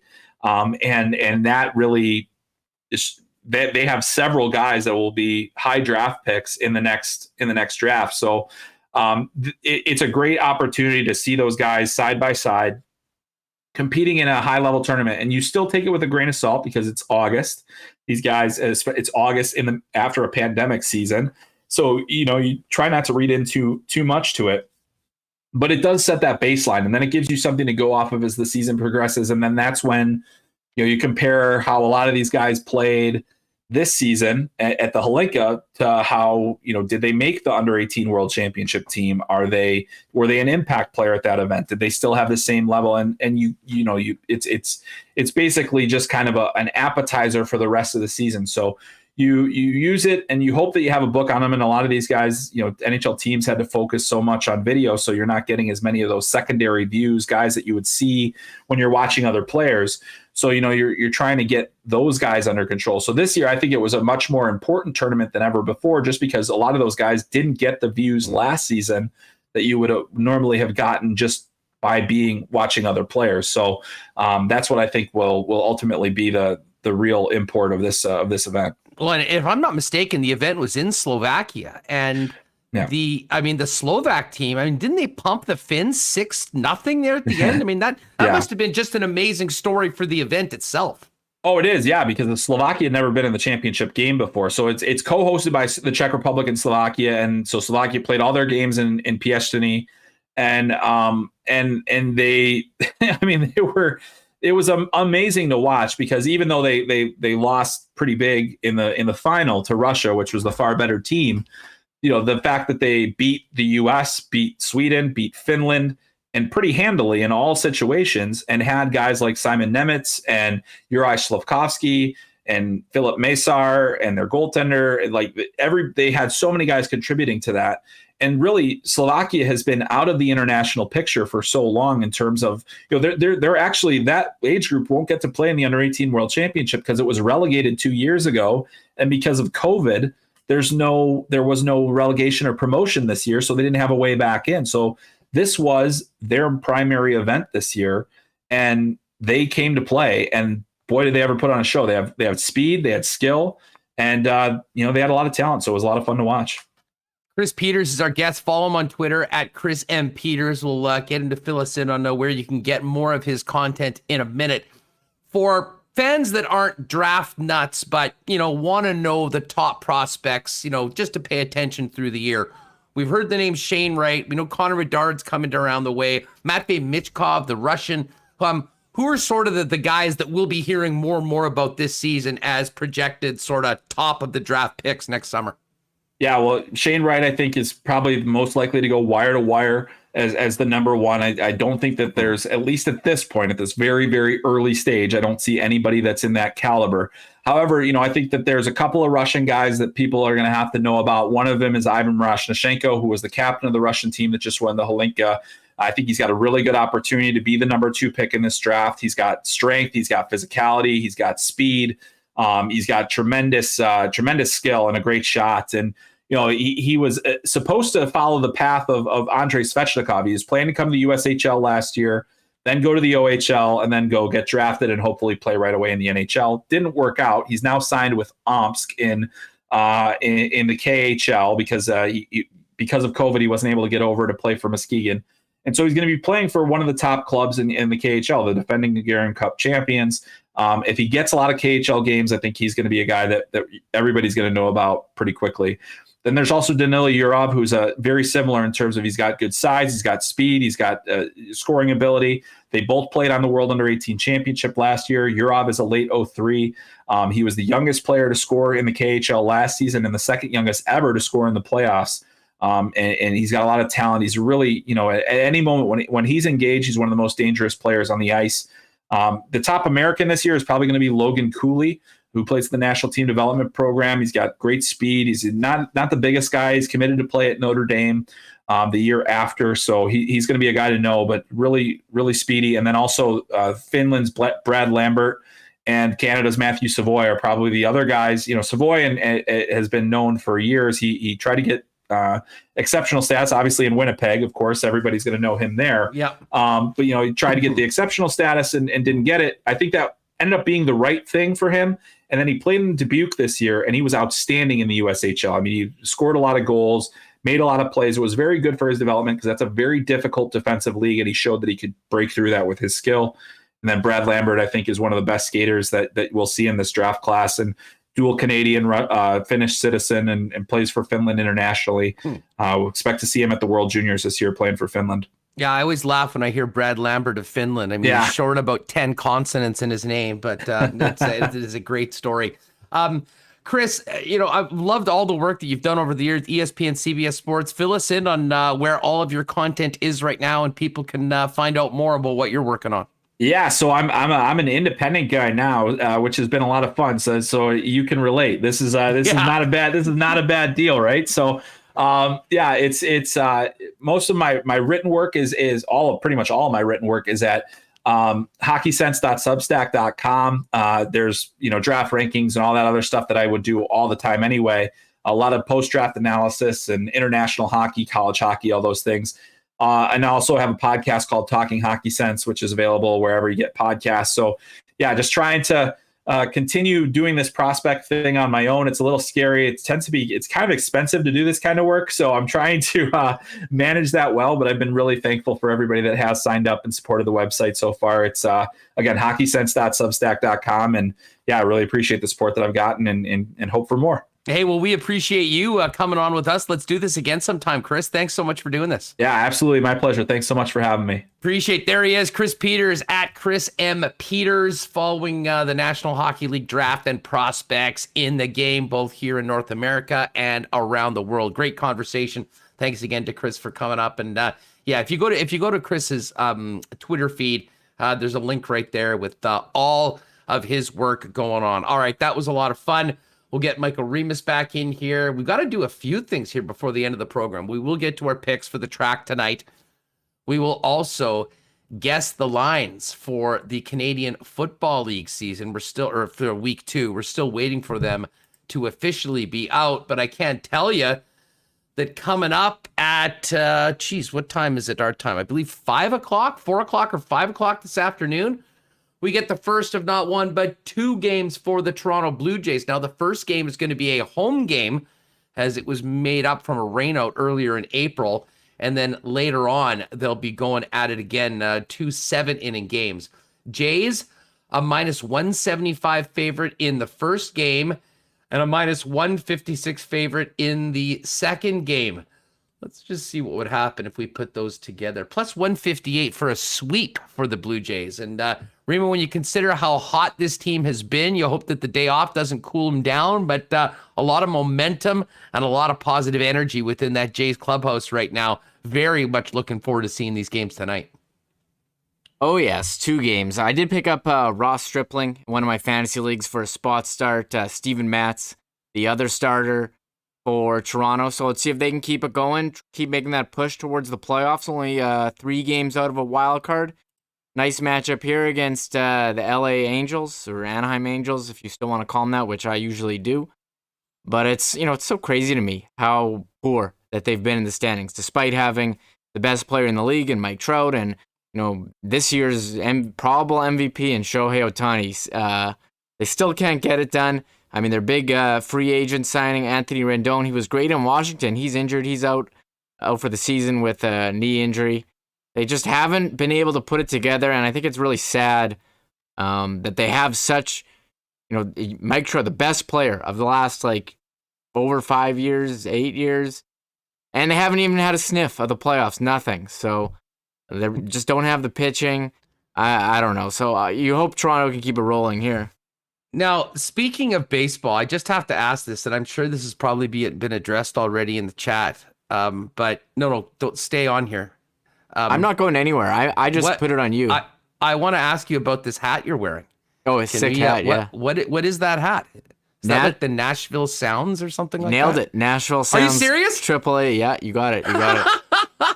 How's that? Where did you get that? I went to a game, and they was in the clearance bin. I should have bought more of them. They were selling them for $5.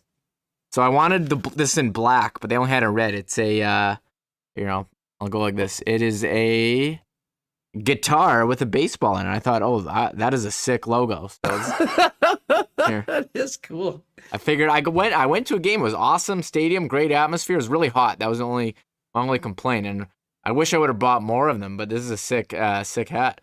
The only reason I guessed the Nashville Sounds, first of all, I can't believe I even remembered that their name was the Sounds, but I was trying to think of what possible team would have a guitar. It was going to be a minor league team. It was going to be baseball. So I guess Nashville was it, and I somehow remembered that name. But I actually thought their logo, is that like a third logo or something like that? I thought their logo had something to do like a note or something like that. It's an alternate logo. I think their logo was an N. I think it was just like an N, a stylized N.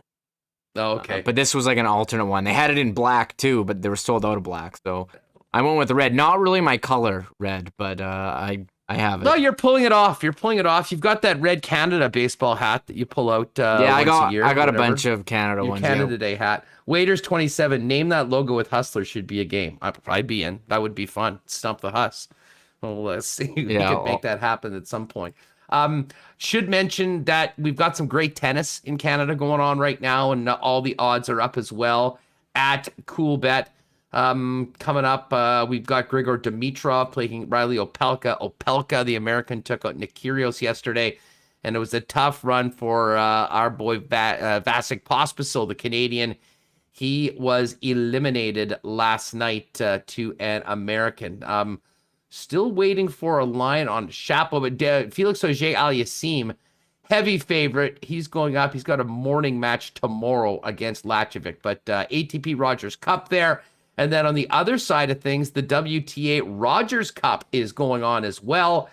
And Bianca Andreescu is a pretty big favorite, minus 286. Her matchup, imagine it'll be on the tube later on tonight, getting underway at 6:05 p.m. Again, waiting for official CoolBet lines tomorrow morning around 11:45 before we go live for Winnipeg Sports Talk. We'll be doing our weekly edition of the Lock Shop all over the Canadian Football League and more. Check my Twitter feed at that, or you can just follow Lock Shop Bets on Twitter, and we'll crank that out. We usually broadcast it first from Dustin Nielsen's account, live on Twitter, and then you can check out the podcast anywhere you're getting Winnipeg Sports Talk. Just put in the Lock Shop. And again, if you haven't played already, what you need to do is simply go and punch it in, subscribe, and of course, if you want to use the Winnipeg Sports Talk bonus code for CoolBet, WST, will get you a 100% bonus up to $200 on your first bet. And our pal JD Bunkus from yesterday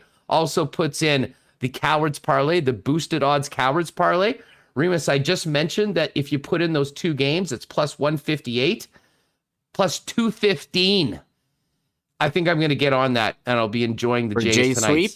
For a Jays sweep. Jays to win both of these games today. As I said, one's minus 156, one's minus 75. If you just put them in yourself, it's plus 158, a huge boost to plus 215. So that's available right now. Just click on boosted odds or in the far left column. It is the Cowards Parlay. And our partner parlay for the Lock Shop, which has won 2 weeks in a row, will be released tomorrow. And hopefully we can make it 3 in a row with some good picks tomorrow with Dusty and Chris Abbott. I'm going to find this parlay because it's funny. Because it's a doubleheader, it's a 7-inning game. So if you're concerned about the Blue Jays bullpen, they're not going to need to pitch that many innings. Good point. Because of the shortened doubleheader.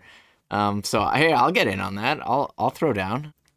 There you go. I gotta find it. How do I find that? If you just go to the front page, on the left, MLB CFL, right at the bottom, it says the Cowards Parlay. The Cowards Parlay. There you go. Here, there it is. Found it. I'm in. Click on it. Plus 215. Here, I'll throw it up. I'll throw it up right here on the thing. We'll ride on that with our pal JD Bunkus. A lot of people love JD. I had a few texts and emails from big-time Blue Jay fans that were very pumped that we talked as much about the Jays yesterday, but absolutely loved the fire that JD brought the show. I mean, it was far from your normal beat reporter going, well, they're playing good. I mean, he had a lot of emotion, and I think really captured just how excited people in Toronto are about the Blue Jays, but I think that feeling is really being felt across the country right now as we sort of get back into baseball mode now that the Olympics is all over. Yes, I agree. I think it was time for us to do a Jays segment. We hadn't touched on any Jays since like the start of the season. And so I think this time of year is perfect time to get back on the Jays bandwagon. I remember 2015. Everyone was so fired up. It was awesome seeing people loving baseball. Even because I know JD took a shot at me for liking Seattle. They haven't been in the playoffs since 2001. So I need a team. Even I drove with friends to Kansas City overnight for Game 3 of the 2015 ALCS in KC. And that was an incredible experience. Although I would never recommend driving overnight anywhere. It was awful. It screwed me up for a week. But it was so worth it. It was so much fun. Everyone in KC was great. I've done that drive overnight 20, 25 times. if you're doing it by yourself, it's a little bit much. But I mean, if you have other guys, with you, that's the way to do it. Everyone just takes 2 or 3 hours and, sleeps the rest of the time. And next thing you know, you're there. It's all good. Yeah, just because you're sleeping doesn't mean it's good sleep. I think we got to the hotel room and thankfully they let us check in and we just zonked out immediately. Hard to sleep when the driver is blasting 90s on 9 and full volume.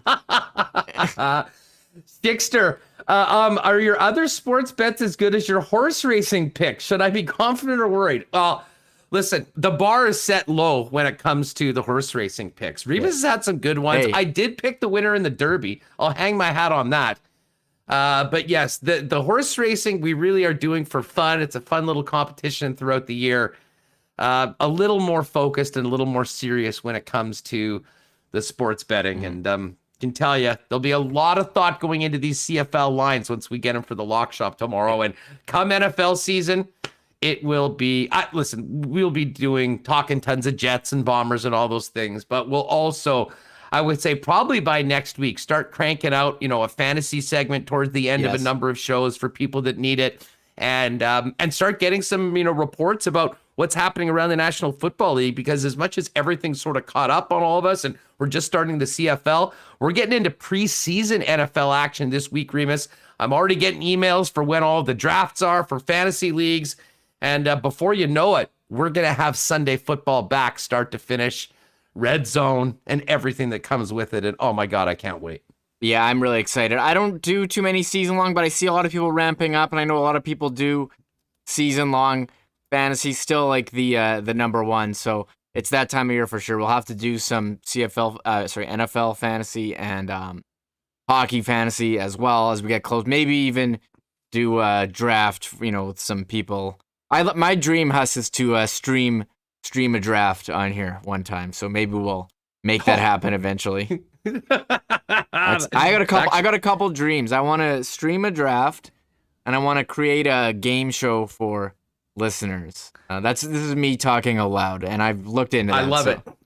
I love these ideas. Well, that's the beautiful thing. Now we don't have to run it up the flagpole and have these ideas die in a sea of red tape and BS procrastination answers from people above us.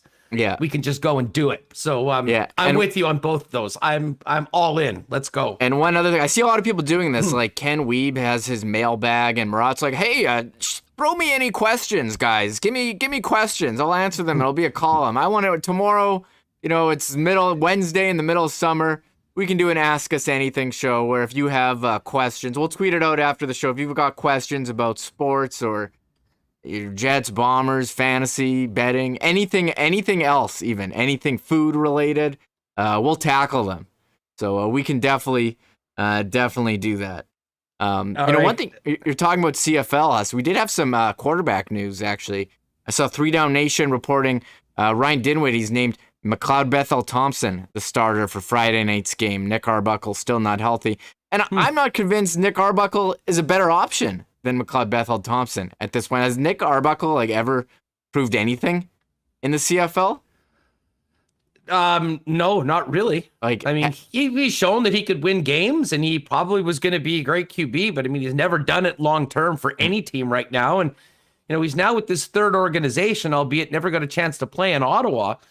Ryan Dinwiddie's a former quarterback. He's in a great situation, having a guy with a lot of potential like Arbuckle, but also a guy like MBT who, as we talked about it, Remis, their team stunk, but man, he moved the football pretty well in 2019, and I think certainly deserved the opportunity to at least compete for that starting job. Yeah, and I had him in fantasy a bunch last time. He threw for yards. Now, it didn't result in too many wins. Part of it might have been their defense, but I remember he torched the Bombers. And he looked good last game against Calgary. So, and it's funny, you talk about power rankings. The CFL has our power rankings, and I think they had the Bombers number 1. We joked everybody else, but I think they had Toronto ahead of Calgary, which I totally disagreed with. Toronto ahead of Calgary. Well, they just beat them. Sorry, they just went in and beat them in Calgary. Yeah. How do you have them below them? Sorry, this is the whole thing about power rankings after 1 week. I mean, does anyone think that Ottawa is better than Edmonton? I mean, I don't. But they just beat them, and the scoreboard is what matters. So at least for 1 week, Ottawa should be up. I mean, they're not going to be in the playoffs, so at least give them a little bit of love after a 1-0 start in the power rankings, even if they only threw for 70 yards while doing it. Yeah, sorry, it might have been another one. I looked at it and then I forget what I saw. It's funny, we were going to guess the lines. I got to be honest. I went to CFL.ca to confirm the matchups, and I ended up seeing the lines from their gambling provider. So okay, have you put your guesses? I should have wrote together? down my guesses. I didn't write down any guesses. So I'll tell you what. I kind of screwed myself. Okay, well, let's see. I will do mine, But and this is just one bookmaker's provider. Okay, we do our horse picks. Compare them to that. Okay, do you want to do the horse picks first, and then we'll finish with the do guess the horse lines? picks because we gotta wrap up. Soon. Yeah, we do. Oh, and by the way, big guest tomorrow on the program. Blue Bombers quarterback Zach Caleros is going to join us. Really looking forward about that. So listen, quickly, let's get to the horse picks, Remo. I am on number 5, Aniar, in race number 1. He's got a nice looking coming in at 4-1, a second place so far this year. Gonna go in number 2 on a parlay with number 2, True Scout, and number 6, Who Wants a Cold One. Love that name. And coming back from a second place spot, so that's pretty good. I'm gonna skip actually no, we're gonna go with Wits Girl, number 6 to win in race number 3. And then we'll go to race number 4 and pop it in. We'll go with the triactor wheel on this one. We're going to go with Muskoka, which is number 1, Right of Vengeance, which is number 3, and our final one, how about Rascal Candy at number 6? So a 1-3-6 triactor box.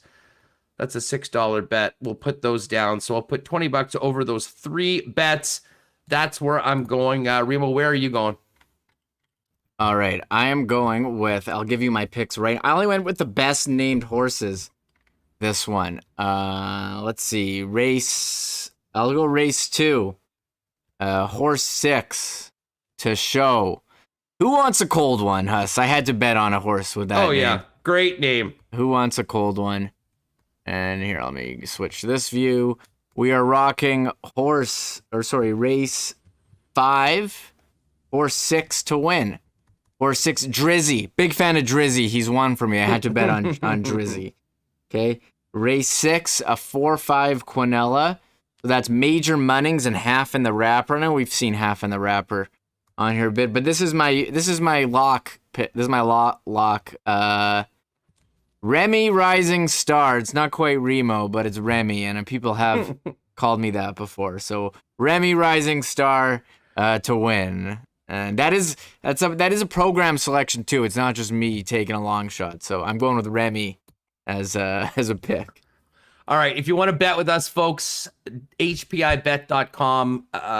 But of course, I'd suggest heading out to the track and doing it with doing it yourself. There should be a great couple nights for live racing at Assiniboia Downs this week. All right, before we go, we don't have official lines yet, but I do sort of want to guess the lines. We had a fun time doing this last week, and it's a nice exercise. Remo, first game, we've got BC at Calgary. That is Thursday night's game. I am guessing that Calgary will be favored by 6 points. What was the number? I don't know if this is real. If this is the number that comes out on a site I bet on, I will bet on it immediately. According to Bet Regal, which is the official CFL odds maker, it is Calgary is favored by 1.5. That's what it says. It says on the CFL.ca. Odds powered by Bet. I don't know what Bet Regal is. I'm taking out a loan. Yeah, I mean they're starting the Canadian QB at what's Rourke. his name? Nathan Rourke. Nathan. Yeah, I knew his name was Nathan. Sorry, I forgot. Nathan Rourke. Okay. He's supposed to be starting. So Well, I don't that's know. interesting. I have no idea how they came up with that line, but Well, I would and- bet that immediately. And I'm not even sure. Like, I'd never heard of Bet Regal before, and maybe it's a new player trying to get into the space, but it's quite clear that they're bookies do not have a lot of experience with the Canadian Football League, but that can be a big benefit to the bettors. So we'll see what happens with the Cool Bet line and all the other lines. I'll wait when for it actually comes out with all the others. That is amazing. I've got Bombers laying 7 at home against the Toronto Argonauts.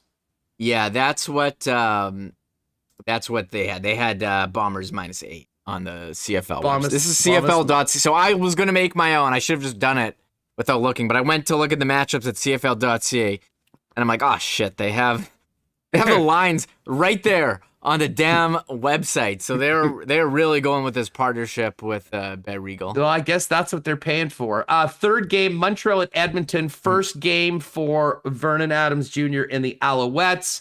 Edmonton is at home. I have got the Elks -4. They have Montreal Elks -1.5. Elks -1.5. Okay, -1.5. So it's essentially saying that Alouettes would be a 1.5 point favorite on a neutral field. Interesting. And then this was the tough one. Yeah, Hamilton at Saskatchewan. Hamilton coming off a tough loss, but is the Grey Cup favorite. And I don't know what we take from Saskatchewan. They lit up BC for a half and then couldn't do anything for the second half.